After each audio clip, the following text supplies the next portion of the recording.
तो आइए बच्चों देखते हैं question number 32 CBSE physics class 12 paper हम डिस्कस कर रहे हैं भोपाल रीजन में। क्या कहा जा रहा है बच्चों? A parallel plate capacitor with plate area A and plate separation T has a capacitance of C not. ठीक है। A slab of dielectric constant K has been having a area A and thickness d/4 is inserted in the capacitors parallel to the plates. तो find a new value of its capacity. बच्चों बहुत ही आसान question पूछा गया है। हमको given क्या है, देखिए बच्चों इसको सॉल्व करते हैं हम लोग आगे।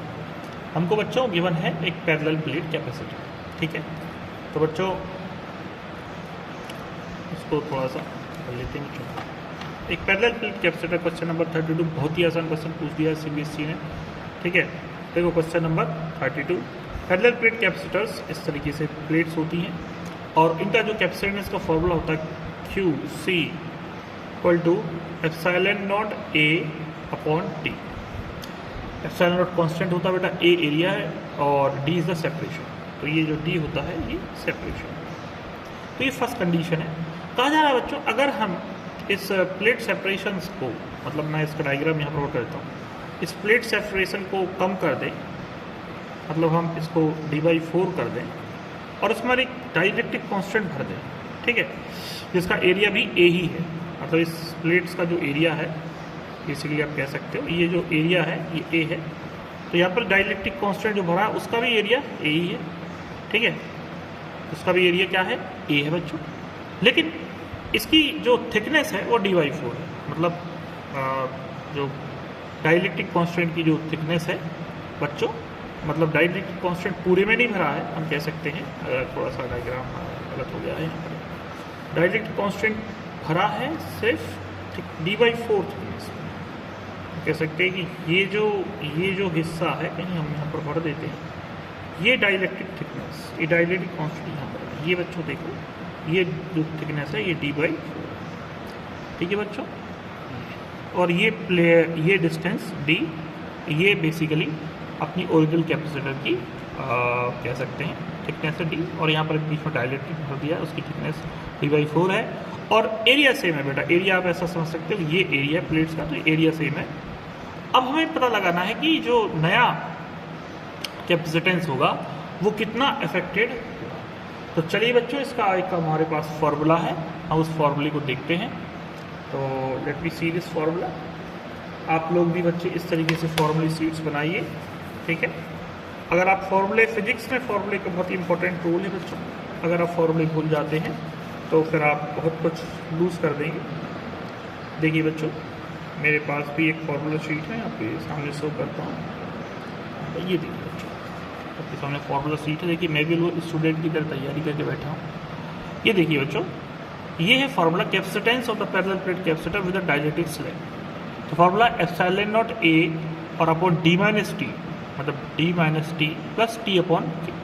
ठीक है बच्चों, अगर मैं ये फार्मूला भूल जाता हूँ और ये फार्मूला कैसे ड्राइव होता है वो भी भूल जाता हूँ, तो बच्चों ये क्वेश्चन नहीं बनेगा, फार्मूला बेस्ड क्वेश्चन है। चलिए मैं इस फार्मूले को लिखता हूँ, आप लोग भी बिल्कुल ऐसी सीट्स बना लीजिए। ठीक है, इस तरीके मैं पेपर की 4 फोल्ड्स करके इस तरीके से ये बना रखा है, आपके सामने बच्चों देख सकते हो आप। और जब भी जरूरत पड़ता है तो तुरंत इसी से देख लेता हूँ बच्चों। ठीक है, तो चलिए फार्मूला हम नोट डाउन कर लेते हैं। ठीक है, फार्मूला है एप्सिलॉन नॉट ए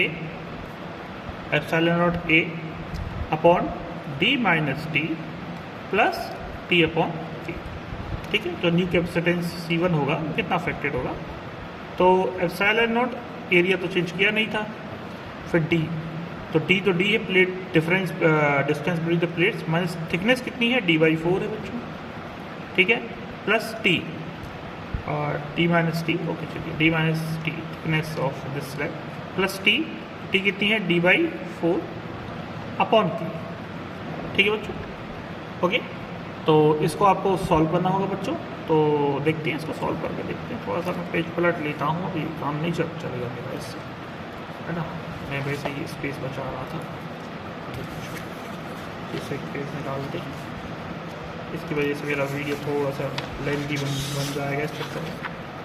देखिए बच्चों, तो इस पेज को निकालता हूँ और आपके सामने इस तरीके से रखता हूँ कि दोनों चीज़ें आपको कर लेंगे। ठीक है, ये बात आपको पेज, और ये भी हमारा सॉल्यूशन आपको विजिबल है। ठीक है बच्चों, इसको हम सॉल्व करते हैं। तो एप्सिलॉन नॉट ए और ये 4d माइनस डी अपॉन 4 और ये हो जाएगा d अपॉन 4k। तो बच्चों ये हो जाएगा epsilon not A 4d minus D हो जाएगा 3d/4 प्लस d/4। ठीक है, तो यहाँ से बच्चों हम लोग epsilon not upon A d/4 common ले लेंगे। तो ये हमने d/4 कॉमन ले गया और हमारे पास बचा ये के भी है बच्चों यहाँ पर। ठीक है, तो d/4 कॉमन ले लिया हमने, तो ये बचा 3 + 1/k। ठीक है, बस इसको बच्चों सॉल्व कर लेना। यहाँ पर यदि आप आंसर यहाँ पर भी छोड़ देते हैं तो कोई दिक्कत नहीं है, आपका आंसर मान लिया जाएगा कि इस तरीके से फ्रैक्शन होगा। अगर आप इसको सॉल्व कर लिए ज़्यादा हो तो फिर तो यहाँ पर आप एलसीएम ले लेंगे।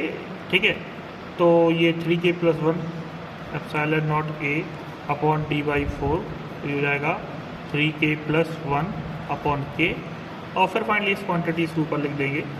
तो 4k epsilon not A upon 4k epsilon not A upon d × 3k + 1। तो बच्चों ये हमारे पास आएगा। और अगर आपको फार्मूला बेटा भूल गए तो बहुत दिक्कत हो जाएगी बच्चों, है ना। तो ये वैल्यू है न्यू कैपेसिटेंस की C1। आई होप बच्चों ये बात आपको समझ में आई होगी। फार्मूला शीट हमेशा रेडी रखा करिए, याद करिए। अगर आप बच्चों को आपको वीडियो पसंद आता है तो मेरे चैनल को सब्सक्राइब कीजिए, वीडियो को शेयर कीजिए और लाइक कीजिए। लाइक करना भूलना, लाइक में कोई कंजूसी ना करें।